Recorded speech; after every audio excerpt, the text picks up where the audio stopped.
Good evening and welcome to Tucker Carlson Tonight. Happy Monday. The news is moving with bewildering speed, in case you haven't noticed. We've noticed. No presidential administration has ever changed so many basic institutions and facts of American life and done it so quickly. We've done our best to bring you nightly updates on what's happening for the week and a half that Joe Biden has been president, but at times it's overwhelming. There's just too much to cover.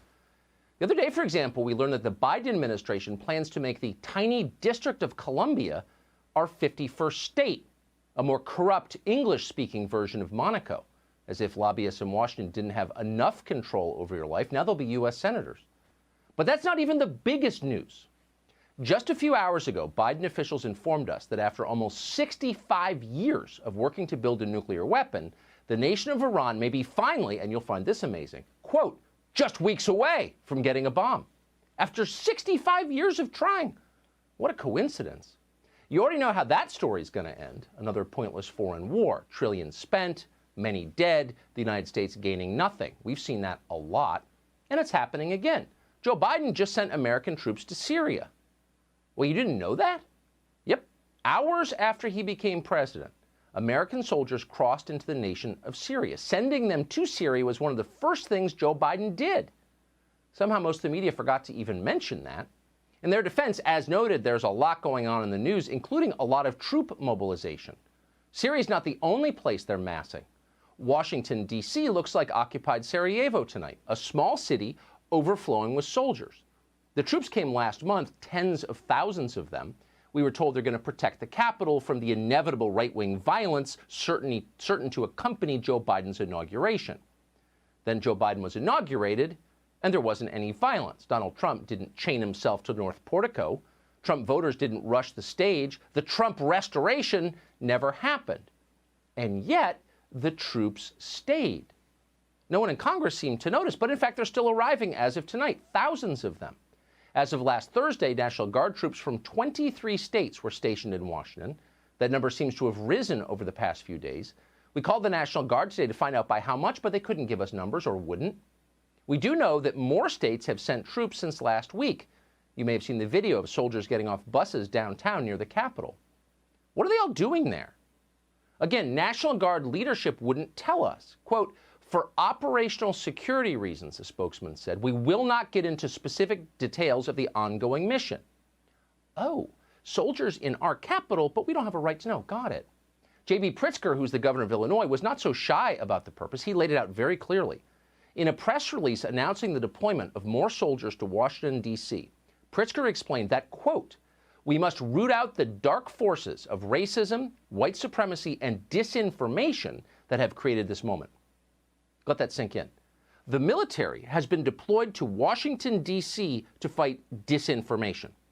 So say something a Democratic governor doesn't like, and he will send troops. Does that sound like the country that you grew up in? It probably doesn't.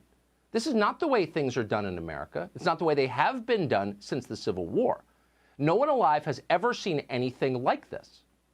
So why is everyone pretending it's totally normal to have thousands of troops in the Capitol to fight disinformation? Well, because obviously they're in favor of it. They think it's fine to mobilize the army in order to put down domestic opinions. MSNBC, though, let us remind you, an opinion channel, is completely in favor of this. Watch. And now nearly 5,000 National Guard troops will be deployed in D.C. through March, as some congressional staffers and extremism researchers say there are concerns about possible violence surrounding the upcoming impeachment proceedings. The National Guard will have to stay there as a symbol to those people who think that that building is vulnerable. And that includes the American citizens who went up there and performed insurrection.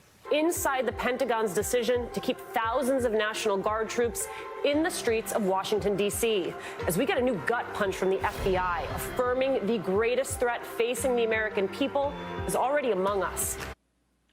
Oh, extremism researchers.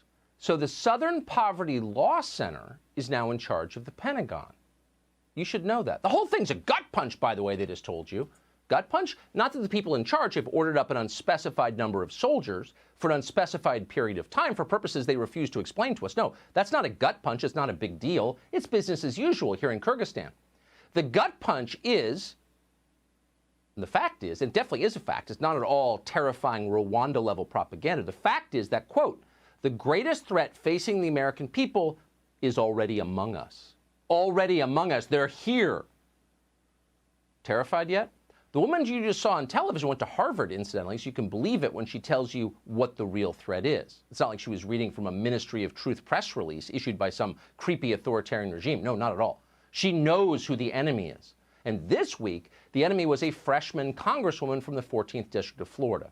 No one is more scary. No threat is more imminent or dangerous tonight to this nation, ladies and gentlemen, than this freshman member of Congress.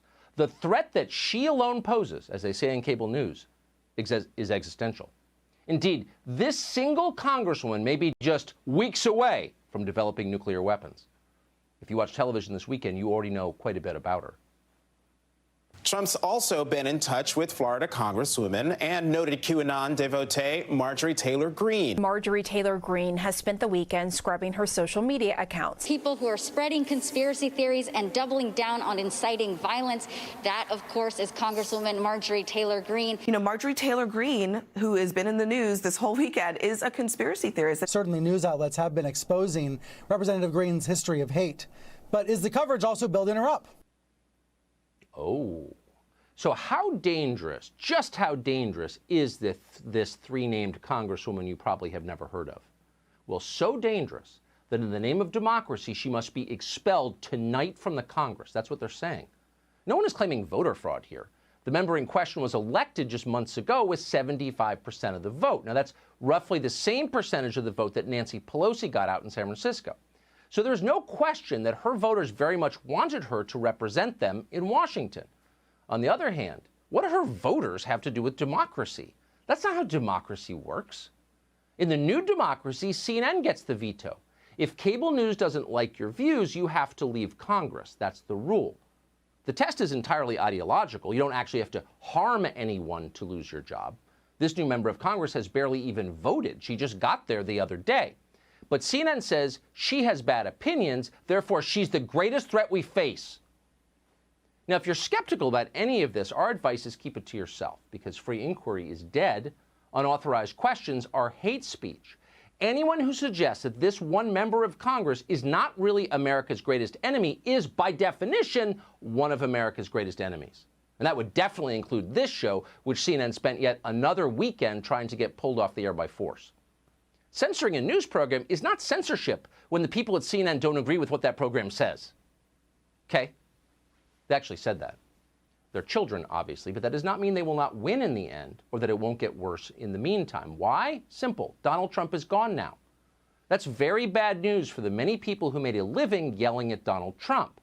And it's especially dangerous for their political party, a party whose nonsensical coalition can only hang together by collectively throwing rocks at whomever happens to be at the center of the hate circle today. So there's no more Donald Trump. That means you get to be Donald Trump now.